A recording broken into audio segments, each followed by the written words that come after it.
Corona మహమ్మారి మళ్లీ విజృంభిస్తుందా? దేశం మొత్తంలో 4000 కరోనా కేసులు నమోదైతే ఒక్క కేరళ రాష్ట్రంలోనే 3000 కేసులు వెలుగు చూడడం ఇందుకు నిదర్శనమా? కేరళతో పాటు తెలంగాణలోనూ కరోనా మరణాలు సంభవించడం తెలుగు రాష్ట్రాలకు రానున్న ప్రమాదానికి సంకేతమా? ఆంధ్రప్రదేశ్ రాష్ట్రంలో విశాఖపట్నం కరోనా కేసులకు కేంద్రంగా మారనుందా? రానున్న కొత్త సంవత్సరం వేడుకలు, సంక్రాంతి పండుగలు కరోనాను మరింత ఉధృతం చేయనున్నాయా? చిన్నపిల్లలు, 60 ఏళ్లు పైబడిన వారికి కరోనా మరింత ప్రమాదకరమా? చలికాలంలో వచ్చే శ్వాసకోశ ఇబ్బందుల వల్ల కరోనా మరింతగా వ్యాప్తి చెందుతుందా? ప్రపంచవ్యాప్తంగా 60 కోట్ల మందికి కరోనా సోకిందా? 65 లక్షల మంది కరోనాతో మరణించారా? 10 లక్షల మంది మరణాలతో కరోనా కేసుల్లో అమెరికా అగ్రస్థానంలో కొనసాగనుందా?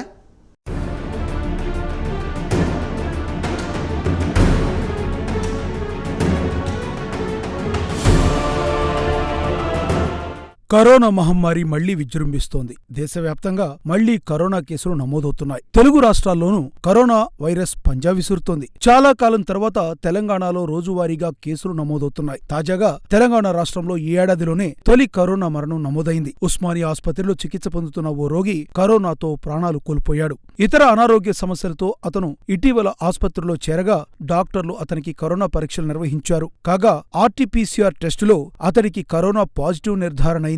అప్పటి నుంచి అతన్ని ప్రత్యేక వార్డులో ఉంచి చికిత్స అందిస్తుండగా తాజాగా అతను ప్రాణాలు కోల్పోయాడు. దీంతో తెలంగాణలో ఈ ఏడాదిలో తొలి కరోనా మరణం నమోదైంది.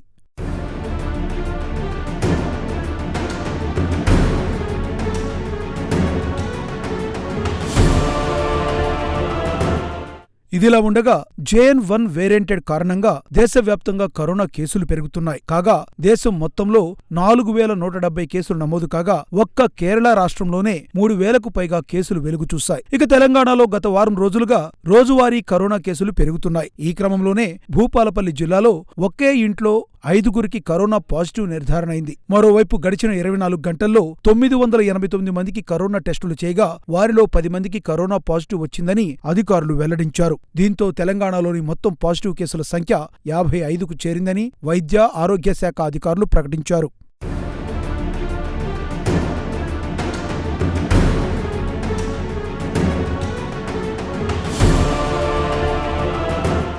మరోవైపు ఏపీలో ప్రస్తుతం 29 మంది కరోనా రోగులున్నట్లు ఏపీ అధికారులు తెలిపారు. ఇందులో విశాఖలోనే 20 మందికి పైగా కరోనా పాజిటివ్ రావడంతో స్థానికులు ఆందోళన చెందుతున్నారు. ఈ నేపథ్యంలో కొత్త సంవత్సరం వేడుకలు, సంక్రాంతి పండుగ సమయాల్లో ప్రజలంతా అప్రమత్తంగా ఉండాలని డాక్టర్లు సూచిస్తున్నారు. లేదంటే కరోనా వైరస్ వ్యాప్తి మరింత పెరిగే ప్రమాదముందని డాక్టర్లు హెచ్చరిస్తున్నారు. ముఖ్యంగా చిన్నపిల్లలు, 60 ఏళ్లు పైబడిన వారు జాగ్రత్తగా ఉండాలని డాక్టర్లు చెబుతున్నారు. చలికాలంలో శ్వాసకోశ ఇబ్బందులు వచ్చే అవకాశం ఉందని, కరోనా వ్యాప్తికి ఇది దోహదపడుతుందని వైద్యులు చెబుతున్నారు. ఆరోగ్యపరంగా ఏవైనా అనుమానాలుంటే నిర్లక్ష్యం చేయకుండా వెంటనే డాక్టర్లను సంప్రదించాలని సూచిస్తున్నారు.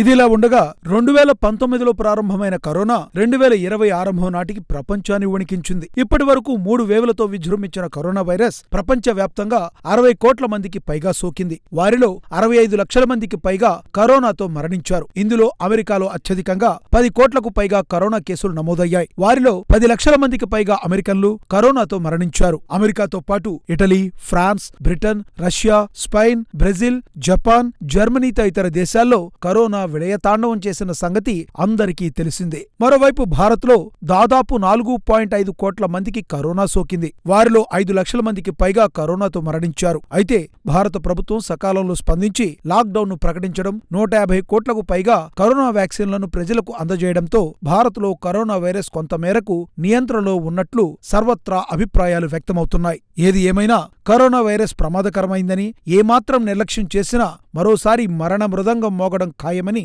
వైద్య నిపుణులు హెచ్చరిస్తున్నారు. ఈ నేపథ్యంలో ప్రజలు కరోనా వైరస్ పట్ల ఏ మేరకు జాగ్రత్త వహిస్తారో చూడాలి మరి.